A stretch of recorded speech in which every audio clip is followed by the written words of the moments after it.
श्री राधे राधे। मान बढ़ाई मीठा विष।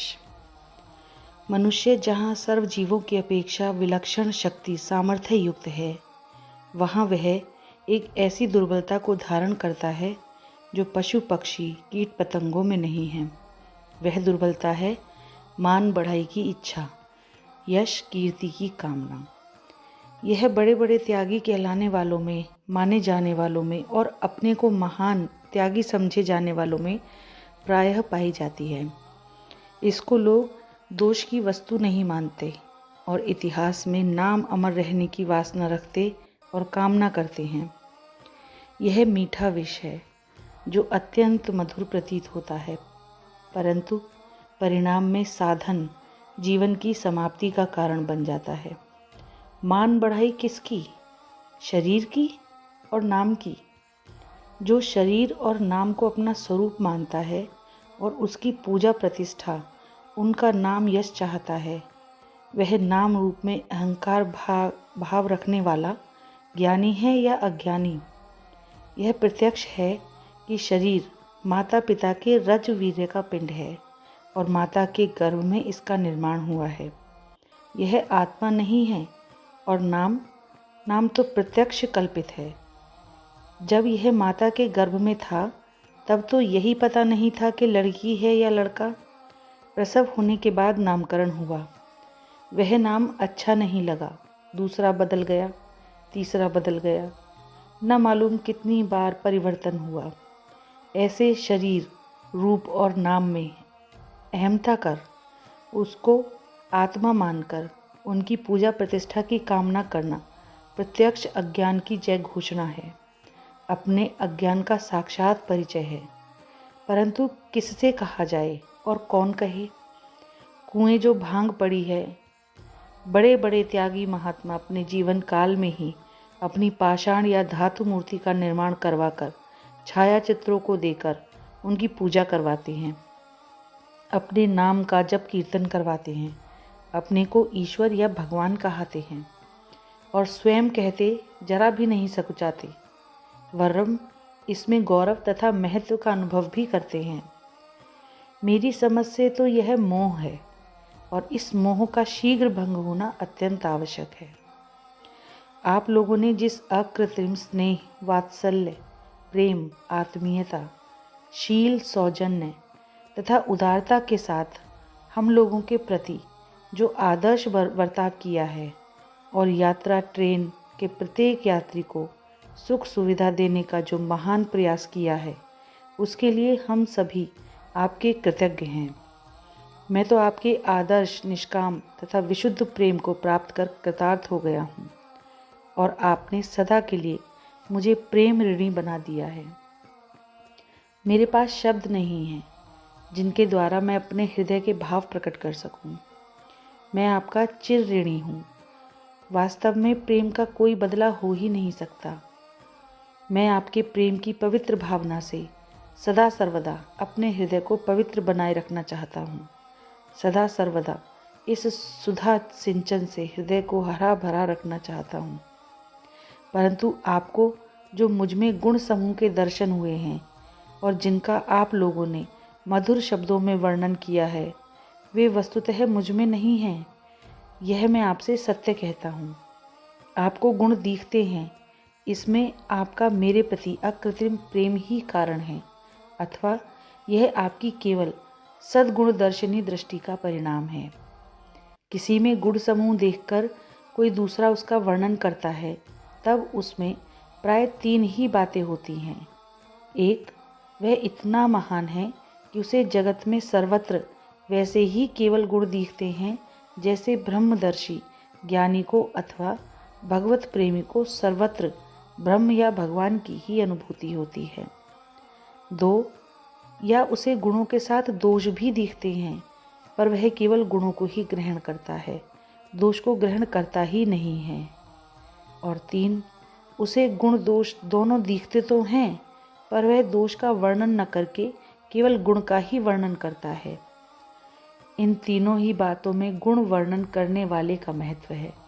यह उसका आदर्श गुण है। गुण सुनने वाला यदि गुण वर्णन करने वाले के इस महत्व को न समझकर बिना ही हुए अपने में उन गुणों का आरोप कर लेता है, अपने को उन गुणों से संपन्न मान लेता है, तो वह अनुचित लाभ उठाने का प्रयत्न करता है। यह उसकी मूर्खता मात्र है, क्योंकि किसी के द्वारा गुण बताए जाने से गुण तो आ नहीं गए। किसी कंगाल को यदि कोई करोड़पति बता दे तो इससे वह करोड़पति हो नहीं जाता। हाँ, यदि वह मान लेता है तो अपने आप को धोखा देने की मूर्खता अवश्य करता है। आप लोग अपनी सद्भावना से मुझे यह बल दें कि मैं आप लोगों के सद्भाव का हार्दिक सम्मान करता हुआ भी, आपके इस महत्वपूर्ण गुण से शिक्षा लेता हुआ भी अपने आप को धोखा देने की मूर्खता न कर बैठूं।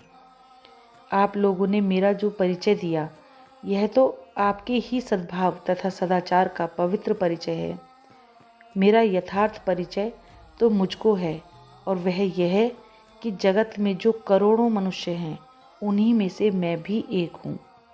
जैसे उनमें अनेक दुर्बलताएं भरी हैं, वैसी ही मुझ में भी हैं।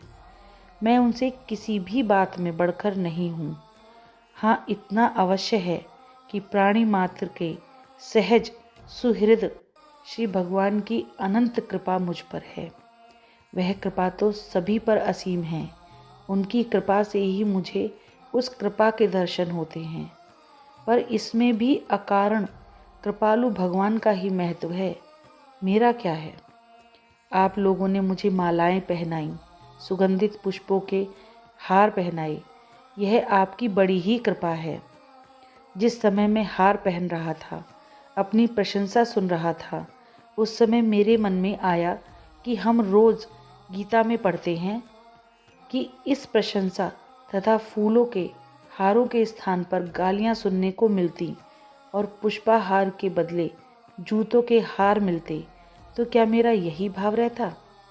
जो प्रशंसा सुनने और हार पहनने के समय रहा है, यदि नहीं तो फिर यह समता की बातें पढ़कर मैंने क्या लाभ उठाया? सच तो यह है कि मैं मान बढ़ाई का विरोध तो करता हूँ, परंतु मेरे मन में मान बढ़ाई की छिपी वासना है, उसी की पूर्ति हो रही है। यदि वासना न होती और सुख न मिलता, मान बढ़ाई में गाली तथा जूतों की हार की भावना होती, तो मैं यहाँ से भाग जाता और आप मुझे न तो हार ही पहना सकते और न मेरी प्रशंसा ही कर पाते। पर यह मेरी ही दुर्बलता है। आप लोगों का तो श्लाघ्य गुण ही है। हमारे स्वामी जी राम सुखदास जी ने तथा स्वामी चक्रधर जी हार नहीं पहनते, तो उन्हें कौन पहना सकता है? कौन कह सकता है कि मेरे मान बढ़ाई का विरोध करने में भी मान बढ़ाई पाने की वासना छिपी रहकर काम नहीं कर रही? दूसरी बात है हारों की व्यर्थ खर्च की। ये हार किसी भी काम में नहीं आते। एक बार पहने कि उतार कर रख दिए। इनसे भगवत पूजन या देव पूजन होता तो इनकी कुछ सार्थकता भी थी, नहीं तो ये सुंदर पुष्प वाटिका की शोभा ही बढ़ाते। हमारा देश अब भी बड़ा दरिद्र है, जहाँ करोड़ों भाई बहन भरपेट भोजन नहीं पाते, अंग ढकने को वस्त्र नहीं पाते, रहने को छायादार घर नहीं पाते। वहाँ तो अच्छा खाना पहनना, अच्छे मकानों में रहना, गलीचों पर और सोफ़ों पर बैठना ही बड़ा अनुचित है। फिर पुष्पाहारों में पैसा खर्च कराना तो उचित कैसे कहा जा सकता है? यह भी मेरा ही दोष है, मैं क्या कहूँ। अब रही छायाचित्र फोटो की बात, सो हाड़ मास के इस शरीर का चित्र क्या महत्व रखता है? चित्र तो भगवान या संतों के लाभदायक होते हैं। मुझ जैसे मनुष्यों का चित्र उतरवाना तो सर्वथा उपहासास्पद ही है। महाभारत में भगवान ने अर्जुन को उपदेश दिया था कि बड़ों के मुंह पर उनकी निंदा करना उनकी हत्या करना है, और अपने मुंह से अपनी बढ़ाई करना आत्महत्या है। यह बात ही गर्हित कार्य है। जैसे अपने मुख से अपनी बढ़ाई करना आत्महत्या है, ऐसे ही अपने कानों से अपनी बढ़ाई सुनना भी आत्महत्या के ही सदृश है। पर यह आत्महत्या तो हम बड़े शौक से करते हैं, क्या कहा जाए। आप लोगों ने जो इतना मान सम्मान किया, बढ़ाई की, गुणगान किए, इसमें निश्चय ही आपका अकृत्रिम प्रेम ही प्रधान कारण है और मैं इस प्रेम का हृदय से सत्कार करता हूँ। परंतु आप सब मेरे परम हितैषी हैं, आत्मीय बंधु हैं, भक्ति भाजन तथा श्रद्धा के पात्र भी हैं। अतएव साथ ही प्रार्थना भी करता हूँ कि मुझे ऐसी चीज़ न दीजिए जिसका मेरे मन में छिपा प्रलोभन होने पर भी जो मेरे लिए हानिकारक हो। यदि मान बढ़ाई में मेरा मन ललचा जाएगा तो फिर मैं जहाँ भी जाऊँगा, जिससे भी मिलूँगा, मेरे नेत्र और मेरा मन मान बढ़ाई की खोज में लगा रहेगा, भगवत संबंध को भूल जाएगा और जहाँ मान बढ़ाई अपेक्षाकृत कम मिलेगी या नहीं मिलेगी, वहाँ मन कहेगा कि यहाँ प्रेमी लोग नहीं हैं। यूँ मुझसे व्यर्थ सज्जनों पर दोषारोपण का पाप होने लगेगा। आप लोग कृपा पूर्वक इस पाप से मुझे बचाएं। यह मेरी आप सबसे हाथ जोड़कर प्रार्थना है। जय जय श्री राधे।